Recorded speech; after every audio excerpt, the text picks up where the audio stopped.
Hello and welcome back to Stampin' on the Hill. I'm Deb Keyes and I'm here to bring you another episode of Wayback Wednesday. I have today, I recently shared on my Facebook page, I'm trying to think of when that was really. I recently shared that I've been a demonstrator now for over 20 years. And so I keep going back in my stash of projects that we've done, and I keep all the project sheets. And so I keep going back through them and finding things that we thought were so cool way back then, and then try to bring them to you and bring them to you with new stamp sets and new products. So let me show you my project for today. This is one, if you will remember, maybe some of you do. This one, I'm going to try to show you. I can see it, but I'm not sure you can see it very well. This one has paper piercing. So today we're doing paper piercing, and this one's got a whole line of dots around the outside, and then it goes up here and down here some too along the DSP there. So we're going to try to recreate that. And if you didn't watch last week, for Stampin' 101, you might want to go back and watch that, because what we're doing is bringing in the project that we made while we were showing how to add dimension by using these leaves. If you did miss that one, go ahead and watch that one again. But so this was the piece that we made in that video, and I'm going to bring in just a circle die, and I don't want it cut totally off, but see, I messed up a little bit with the stamping here, didn't get enough ink there, so I'm just going to cut that off. We can fix anything. So that looks about good. So let me bring this in. We're going to cut it off. Show you my sandwich. I've got the base plate number 1 and the shim number 2 and a cutting plate number 3 and my project. Make sure that it gets in there, and then another cutting plate number 3 goes on the top. Squeeze it together and in it goes. And yep, it's supposed to crack that way. Worry not. All right, so here's what we get back out of there. There's my piece that we're going to turn into the project. So I also have a piece of, this is Calypso Coral. Oh, I should tell you the colors. This was copper clay. This is Old Olive, and I put it on the white card stock. And now this is Calypso Coral. This is 1 3/4 by 5, and I've run it through the embossing folder. The embossing folder is called Exposed Brick, and I'm just going to make a little banner end on the bottom of this. So you can go up as high as you want, and I'm going in the middle this way, and then I'm snipping upward out the middle there. And then I'm going to come in from each end to the top of that cut mark, or so. Maybe it didn't go high enough this way. There we go. And then from this corner to the top of that cut mark as well. So there's our little banner that we're going to use. And I'm using the new Basic Beige. And I'm going to stamp first so that I know that my greeting is going to fit on here. I'm using Calypso Coral ink, and I'm going to stamp Happy Birthday. And the Happy Birthday is from the Unbounded Love set, which is new in this catalog. So I want to make sure my birthday is going to fit down here. Can you see what I'm doing? Make sure my hands are actually in the camera. And of course, this is a photopolymer stamp set. So straight down, straight up, but I'm also using the piercing mat underneath it. So this is yet another use for your piercing mat. Now, before I get going on this, this is my card like this, and I'm gonna open it up, and I also wanna stamp a few of those same leaves in the corner so here's the leaf that I used, and I'm gonna use the same old olive that I used on the plant, and I'm gonna bring in my piece of scrap paper because I'm going to go off the page a little bit here. And I'm going to ink this up full strength. And I'm going to start off the page and go up one.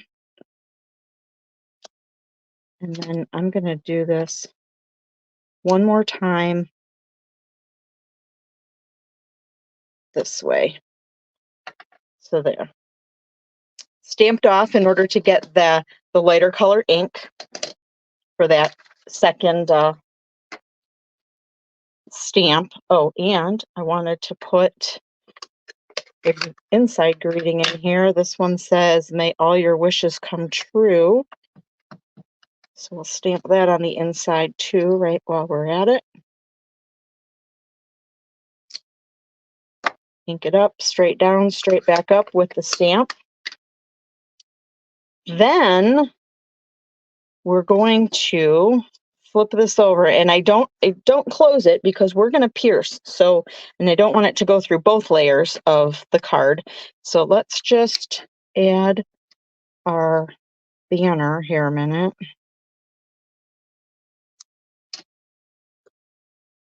It's going to go about here. I'm looking to make sure that I line it up at the top and then make sure that the border here is about even going down the side here. Then what I'm going to do is I'm going to lay this on here where I want it. Now, this is not totally tricky, but a little bit tricky. So what you have with these dies is the rule that cuts it out is on the inside, and then it has this much more room.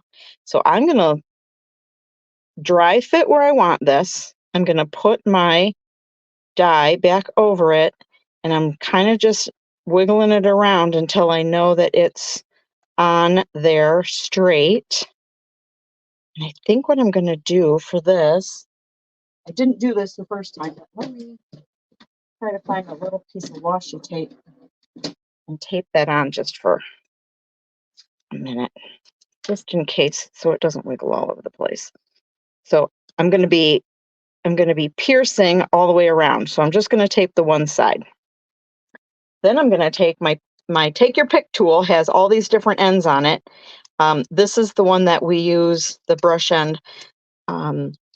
I ordered this separately. It doesn't actually come with the take your pick tool, but you can order it separately and then use it. I'm going to take that off just so that you can see better. And this side then, I have my piercing end on there. And what I'm going to do is I'm just going to eyeball this. And I'm going to go from about, I'm eyeballing from here to here, how far out I want it to start. And then I'm going to go right directly up against this metal all the way around. So let's start here. And then I can make as many of these as I want. I can make them as close together or as far apart as I want. And again, I'm just eyeballing it. So you can do this however you want to do it. Looks like I'm getting a little bit farther away, but I'm trying to not spend the whole time going back and pushing a little bit harder on some of them because some of the holes seemed like they're a little bit shy. I'm going to try to come back to about where this one was. And then I'm going to come down the side.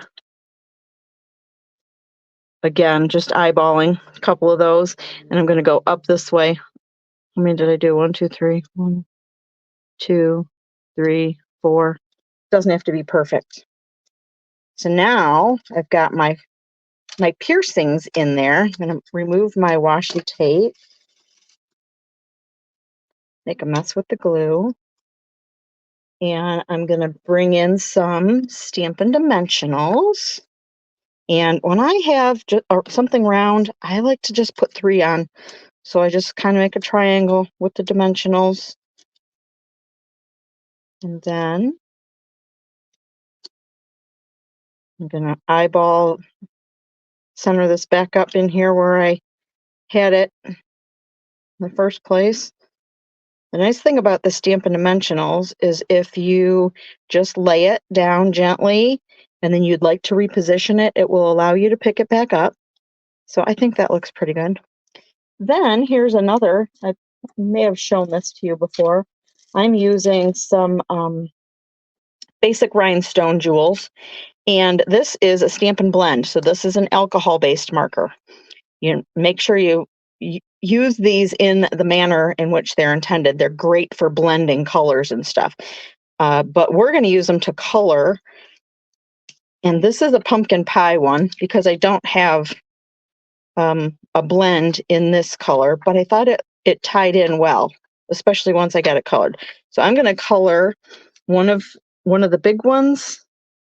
And when you do this, be gentle with the tip of your marker because you don't want to squish it or ruin the actual tip. So I try to just use the side of the marker, and then I'm going to do 2 little ones. I'm going around the outside and then over the top and coloring those. And I'm going to let those just sit for a minute so they can dry because the alcohol marker dries quickly, but it's really just don't want them smudged on my hands. And then you can use take your pick tool for this too, but I find that I like using my scissors better. So I just sort of lift them up like this and put one there, making sure that it wasn't on my finger. And I was good. And then we'll add a couple over here. Oh, that one turned upside down on me. It's all right. We'll fix you. There we go. So then there's your card. I usually like to run over it again with my bone folder, even it up a bit.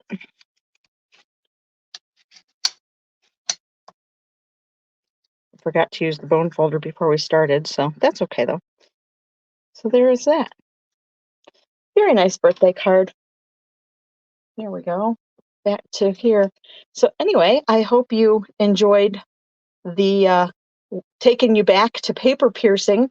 We used to have those. I showed you once in the way we used to dry emboss with those brass metal plates. So they used to make some brass metal plates too that had all this paper piercing stuff on them. I don't know if I have one. I may have shown it to you in that particular video. But yes, it was like a mask or a template for you to pierce in a specific shape or a pattern. Anyway, those were cool. We don't have those anymore, but we do have our paper piercing tool and the piercing mat, which has multiple functions. So anyway, I hope you'll give these a try. And please, if you haven't already, subscribe to my YouTube channel. Give me a thumbs up and follow me on my Facebook page. On YouTube, if you push the little bell signal or symbol there, it will alert you when I have a new video up. So that might be helpful to you as well. Until next time, thanks for watching.